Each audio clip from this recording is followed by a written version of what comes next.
আসসালামু আলাইকুম, সবাইকে রহমত মাগফিরাত ও নাজাতের মাসে স্বাগতম জানাই আমার ঝটপট সেহরি প্রিপেয়ারের একটা ভিডিওতে। এখানে আমি শেয়ার করতে চলেছি কিভাবে কম সময়ের মধ্যে আমি সেহরি প্রিপেয়ার করলাম, তার সাথে আমার শেষ পাতে দুধ ভাত তো আছে। আমার মতো কে কে শেষ পাতে দুধ ভাত খান তারা প্লিজ কমেন্ট করে জানাবেন। তো চলুন আজকের ভিডিও শুরু করি। ফার্স্টেই বলে নিই, কোনো এক কারণে আমাদের এই রাতের খাবার সেহরিতে খাওয়ার মতো অবস্থায় ছিল না, তাই সেহরিতে উঠে তাড়াতাড়ি খাবার প্রিপেয়ার করতে হয়েছিল। তাই আমি কম সময়ের মধ্যে আলু সিদ্ধ দিয়ে দিয়েছিলাম, সেই আলুটাকেই ভালোভাবে ছিলে নিচ্ছিলাম। আর অনেকেই হয়তো ভাবছেন এতদিন কেন ভিডিও আপলোড দেইনি। অ্যাকচুয়ালি সময়ের স্বল্পতা আর তার সাথে একটু সিজন চেঞ্জের জন্য আমার জ্বর সর্দি কাশিও ছিল, সব মিলিয়েই আর কি একটু গ্যাপ হয়ে গেল। তো আর কি আমি আপনাদের মাঝে আবারও ফিরে এসেছি আলহামদুলিল্লাহ। এবার থেকে ট্রাই করব রেগুলার ভিডিও দেওয়ার। নিয়ে ঝটপট আলুগুলো ছিলে নিয়ে তারপর আমি এখানে 3টে ডিম সিদ্ধ দিয়ে দিয়েছিলাম। আলু ভর্তার মধ্যে ডিম দিয়ে খেতে আমার হাজবেন্ড অনেক বেশি পছন্দ করে, এই জন্য এদিকে ডিম সিদ্ধ হতে হতে আমি একটু পেঁয়াজ আর কাঁচা মরিচ হালকা লাল লাল করে ভেজে নিচ্ছিলাম।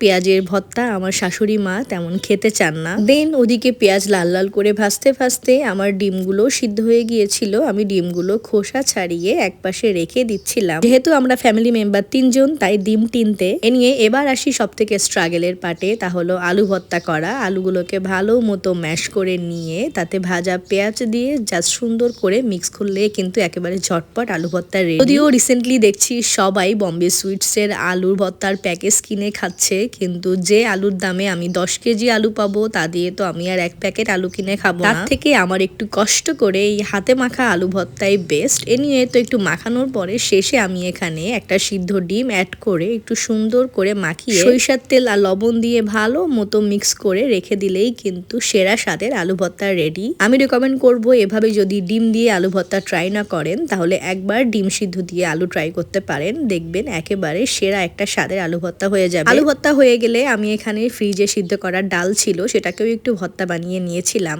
তারপর আসি আমার আম্মুর দেওয়া টমেটোর টকের কথায়। এমনিতেও একটু টমেটো প্রেমী, আর তারপর টমেটোর টক ছাড়া আমার সেহেরি একেবারেই চলে না। তাই আম্মু বেশ বক্স ভরে টমেটোর টক রান্না করে আমাকে পাঠিয়ে দিয়েছে, যাতে আমি জাস্ট গরম করেই খেতে পারি। মায়েদের ভালোবাসার আসলে কোনো তুলনা হয় না। এনিওয়ে তো সব রেডি করে টেবিলে এনেছিলাম। আর এটা হলো এই যে সেই আমার পাউডার মিল্ক। আমি তো পাউডার মিল্ক ছাড়া সেহরি কমপ্লিট করতে পারি না। কিছু গুছিয়ে নিতে ভেবেছিলাম হয়তো টাইম থাকবে না, তাই গামলাতেই বসে গিয়েছিলাম। আর আমার এই যে জামাই ঘুম ঘরে এসে ভাত খেতে বসেছে। না, আলহামদুলিল্লাহ সবকিছু শেষ করেও আমি অনেকটা সময় পেয়েছিলাম। তারপর শেষ পাতে দুধ ভাতও খেয়েছিলাম। বিয়ের পর দুধ ভাত খেতে বসলে আম্মুর কথা মনে করে চোখের পানি না ফেললে আসলেই হয় না। কি আর করার, শ্বশুর বাড়িতে তো আর আম্মুর হাতে দুধ ভাত পাবো না। এ নিয়ে তো এখানে সুন্দর করে একটু ছোলা ভিজিয়ে নিচ্ছিলাম। ওর রাতে উঠে ছোলা ভিজানোর যে ব্যাপারটা, এটা কিন্তু বিবাহিতদের একটা ম্যান্ডেটরি কাজের মধ্যে পড়ে। তো অবিবাহিত আপুরা ব্যাপারটা দেখে নিয়েন, বিয়ের পরে কিন্তু এভাবে ছোলা ভিজাতে হবে। যাই হোক, সবাই ভালো থাকেন, সুস্থ থাকেন,